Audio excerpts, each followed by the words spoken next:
लद्दाख में भड़की हुई हिंसा पर केंद्रीय गृह मंत्रालय ने सोनम वांगचुक पर बहुत बड़ा एक्शन लेते हुए उन्होंने उसकी संस्था student educational and cultural movement of Ladakh का विदेशी फंडिंग लाइसेंस रद्द कर दिया है। Hi friends, I'm here in Islamabad attending the climate change conference Breathe Pakistan organized by Dawn Media in Pakistan. नमस्कार दोस्तों, मैं एजुकेटर अभयवीर आपका चैनल में हार्दिक स्वागत करता हूं।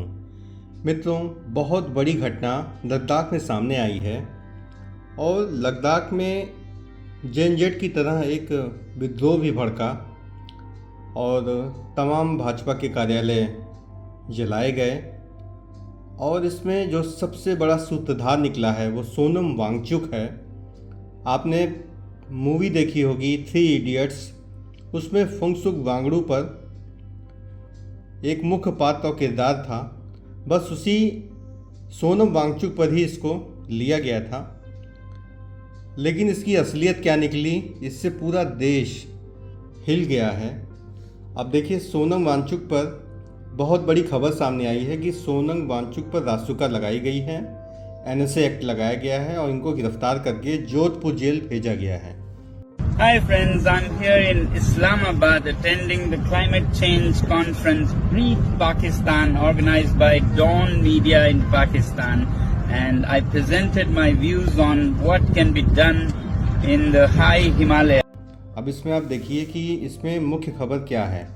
लेह में भड़की हिंसा के 2 दिन बाद शुक्रवार को पुलिस ने पर्यावरणविद सोनम वांगचुक को राष्ट्रीय सुरक्षा कानून रासुका के तहत एनएसए के तहत गिरफ्तार कर लिया। उस समय वांगचुक अपने घर से लेह में पत्रकारों को संबोधित करने निकले थे।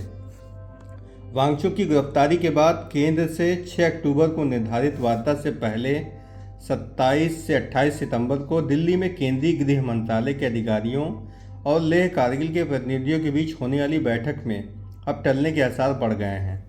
देखिए, जब से जम्मू कश्मीर को राज्य का दर्जा दे करके वहाँ विधानसभा चुनाव कराए गए हैं, ख़ास तौर पर जम्मू कश्मीर में, तो इसके बाद ही लद्दाख में भी इसी प्रकार की मांग जो है बहुत ज़्यादा तूल पकड़ने लगी है। आमतौर पर जम्मू कश्मीर में स्थितियाँ अभी पहलगाम की घटना के बाद जम्मू कश्मीर की स्थितियाँ समान तो हैं, लेकिन वहाँ पर चुनाव कराना सबसे बड़ी गलती साबित हुई है। चुनाव कराने से लद्दाख में भी, जिसकी आबादी बहुत ही कम है, बहुत ही माइनर आबादी है, वहाँ पर भी स्टेटहुड की मांग बहुत ज़्यादा जोर पकड़ने लगी है और ये भारत सरकार के लिए बहुत ही अधिक चिंता का विषय है। क्या सुप्रीम कोर्ट के आदेशों का पालन करना इतना अधिक आवश्यक था कि भारतीय सुरक्षा को ही पूरी तरीके से ताक पर रख दिया गया? तो इसमें मैं और भी आगे की खबर बताना चाहूँगा कि लेह में हिंसा के बाद सुरक्षा एजेंसियों की रिपोर्ट के आधार पर केंद्रीय गृह मंत्रालय ने सोनम वांगचुक को जिम्मेदार ठहराते हुए कहा था कि उनके भड़काऊ बयानों के बाद हालात बिगड़े। सोनम वांगचुक पर हिंसा भड़काने के मामले में एक एफआईआर भी दर्ज की गई।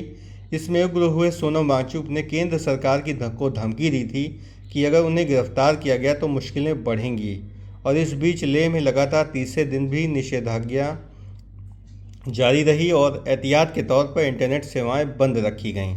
इस दौरान किसी भी तरह की कोई अप्रिय घटना नहीं हुई है और सोनम वांगचुक को लद्दाख पुलिस महानिदेशक के नेतृत्व में पुलिस दल ने उनके घर से गिरफ्तार किया। इसके बाद उन्हें जोधपुर जेल ले जाया गया है और दिल्ली जाने की बात। अब इसमें जो मुख्य बात है कि उन्हें जोधपुर क्यों शिफ्ट किया गया। आमतौर पे यदि इनको आसपास के किसी जेल में इनको रखा जाता तो वहाँ पर सहानुभूति की लहर दौड़ सकती है, लेकिन इनके साथ उतना सपोर्ट है नहीं जैसा कि ये दावा करते हैं।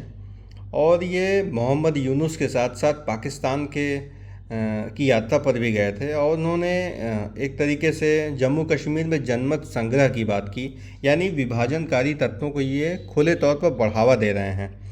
और गृह मंत्रालय ने तत्काल प्रभाव से इनके जो एनजीओज़ हैं उन पर तत्काल तौर पर लगाम लगाई है। गृह मंत्रालय गुरुवार को उनकी संस्था student educational and cultural movement of Ladakh का विदेशी फंडिंग यानी FCRA का लाइसेंस रद्द कर दिया था। इसके अलावा वांगचुक की एक और संस्था Himalayan institute of alternatives Ladakh को भी यहाँ पर सीबीआई जांच चल रही है। और लेह एपेक्स बॉडी एलएबी के नेता शिवजिंग दोरजे ने शुक्रवार को स्पष्ट किया कि उनके आंदोलन में कोई विदेशी हस्तक्षेप नहीं है। देखिए, जब से नेपाल, श्रीलंका से लेकर के बांग्लादेश जहाँ जहाँ इस प्रकार से संघर्ष शुरू हुए हैं, तो उसमें इसी प्रकार के विभाजनकारी तत्वों को बढ़ावा दिया गया है। और उसमें सोनम वांगचुक वाकई इसमें बहुत बड़े अधिक जिम्मेदार हैं। कभी कभी संदेह होता है कि वे देशभक्ति की बात करते हैं, भारत को चीन से सतर्क रहने की बात करते हैं, लेकिन खुद ही विभाजनकारी तत्वों की शह पर वे कार्य कर रहे हैं, जैसा कि यहाँ पर दिखाया गया है। लेकिन जो लंबे समय से इनका अनशन है, पहले स्टेटहुड के लिए, पहले इसको यूटी बनाने के लिए ही पहले लंबे समय तक मांग की जा रही। जब यूटी बना दिया गया इसको, तो उसके बाद फिर इसको राज्य का दर्जा देने की मांग उठी, जबकि यहाँ की आबादी बहुत ही कम है, माइनर 4 से 5 लाख की आबादी है। तो इतनी कम आबादी पर एक स्टेट देना एक केंद्र सरकार के लिए भी बहुत बड़ा सिरदर्द है। जैसा कि दिल्ली है, पौंडीचेरी है, तमाम उन्होंने विधानसभाएं दे दी हैं। तो यदि आप एक स्टेट को स्टेटहुड दे देते हैं, तो अन्य यूटीज़ जो हैं वो भी इस प्रकार की मांगे करेंगे। इस पर गृह मंत्रालय के साथ साथ प्रधानमंत्री कार्यालय को भी सतर्क रहने की आवश्यकता है।